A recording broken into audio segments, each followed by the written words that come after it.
the coming of the white settlers into Kenya and by extension Africa, I think was driven by their need for the raw materials. Sivili Mwelemi, 58, was describing the history of British colonization in East Africa more than 100 years ago. Mwelemi, he was a locomotive driver who had worked at Kenya Railways for over 3 decades.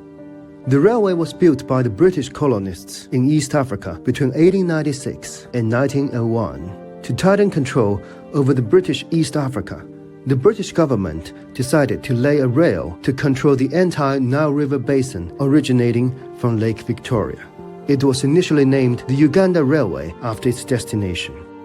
The construction of Kenya Railways, actually, it was not Kenya Railways. Kenya Railways only came later, after several decades. You see, the people who are engaged in the construction of the line were not the locals actually. The real builders were the Indian coolies. And along the way, well, it also met a lot of challenges from the locals. Locals with their tribal chiefs or chiefdoms or whatever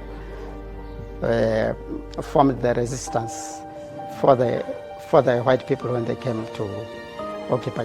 In the eyes of the local tribes, the railway was an iron snake. An ancient tribal prophecy said an iron snake would someday cross their land and would be a bad omen, creating trouble as it went. With the construction of the railway, the British invaded from the coast into the interior of East Africa. The local tribes were subjected to savage looting, killing, and colonial enslavement thereafter.